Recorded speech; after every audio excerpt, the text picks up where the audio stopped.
लक्ष्यों। प्रधानमंत्री नरेंद्र मोदी ने गुरुवार यानी 15 अगस्त को स्वतंत्रता दिवस के मौके पर लाल किले के प्राचीर से लगातार 11वीं बार देश को संबोधित किया। इस कार्यक्रम में लोकसभा में नेता प्रतिपक्ष और कांग्रेस सांसद राहुल गांधी ने भी हिस्सा लिया।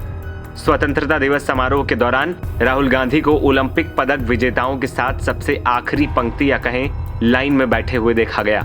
सोशल मीडिया पर इसकी खूब चर्चा हो रही और कांग्रेस ने राहुल गांधी की सिटिंग को लेकर अब गदर काटना शुरू कर दिया है। कांग्रेस की ओर से कहा गया कि सरकार को लोकतंत्र और लोकतांत्रिक परंपराओं की कोई परवाह नहीं। पार्टी प्रवक्ता और सोशल मीडिया विभाग के प्रमुख सुप्रिया श्रीनेत ने यहां तक कह दिया कि इससे राहुल गांधी को कोई फर्क भी नहीं पड़ता है। नरेंद्र मोदी एक छोटी मानसिकता के और बड़े छोटे दिल के आदमी हैं और इसका प्रमाण वो खुद ही बार बार दे देते हैं।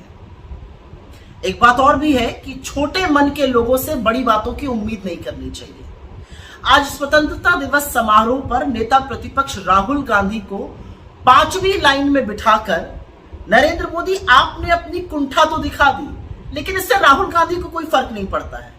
कोई फर्क नहीं पड़ता कि वो 5वीं रो में बैठे या 50वीं रो में बैठे, वो जननायक है और उसी शिद्दत से लोगों के मुद्दे उठाएंगे जैसे वो उठा रहे हैं। लेकिन यह दिखाता है कि आप और आपकी सरकार के मन में लोकतंत्र के लिए, लोकतांत्रिक परंपराओं के लिए, नेता प्रतिपक्ष के लिए तनिक भी इज्जत नहीं है। क्योंकि सच यह है कि नेता प्रतिपक्ष की रैंक कैबिनेट मंत्री की होती है। पहली रो में सारे कैबिनेट मंत्री बैठे हुए थे, लेकिन नेता प्रतिपक्ष राहुल गांधी को ही 5वीं रो में नहीं बिठाया गया। खड़गे जी के लिए भी सीट जो थी वो 5वीं रो में ही थी। एक बेवकूफी का बयान रक्षा मंत्रालय की ओर से आया है। ऐसा इसलिए किया गया क्योंकि हम ओलंपियंस को इज्जत और सम्मान देना चाहते थे। बिल्कुल देना चाहिए, ओलंपियंस को सम्मान दीजिए, विनेश फोगाट को भी सम्मान दीजिए। लेकिन क्या यह सम्मान अमित शाह, जेपी नड्डा, निर्मला सीतारमण, जयशंकर नहीं देना चाहते थे? तो आपके बयान जो है वो आपकी कलाई और खोल रहे हैं, तो बयान ना दीजिए, इससे बेहतर होगा।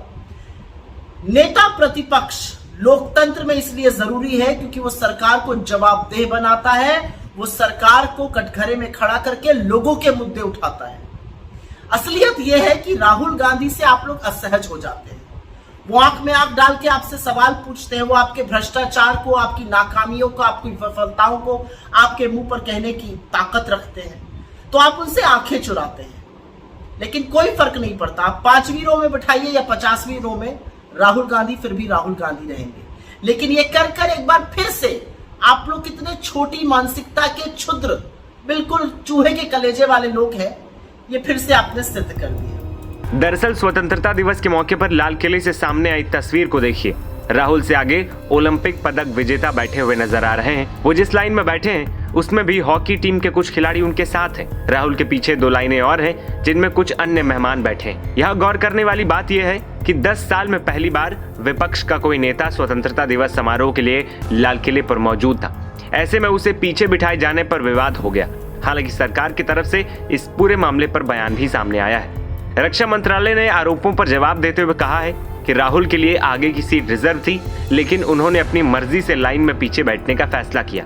तो दूसरी ओर कुछ लोग ये भी कह रहे हैं कि ओलंपिक्स खिलाड़ियों को सम्मान देने के लिए ऐसा किया गया, लेकिन कांग्रेस का कहना है कि राहुल गांधी वहीं बैठे थे जहां उन्हें सीट दी गई और ओलंपियंस का सम्मान करना चाहते थे। तो क्या राजनाथ सिंह, अमित शाह, निर्मला सीतारमण, जयशंकर और जेपी नड्डा ओलंपियनों का सम्मान नहीं करना चाहते थे? उन्हें क्यों आगे बिठाया गया? बता दें कि लाल किले पर समारोह में राहुल गांधी के शामिल होने के साथ विपक्ष का 10 साल का सूखा भी खत्म हो गया। 2014 के बाद पहली बार विपक्ष के नेता के रूप में राहुल गांधी समारोह में शामिल हुए थे।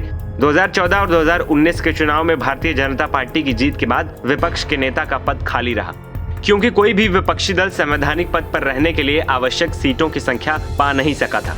हालांकि 2024 के लोकसभा चुनावों में बेहतर प्रदर्शन के साथ संसद के निचले सदन में कांग्रेस की सीट 52 से बढ़कर 99 हो गई।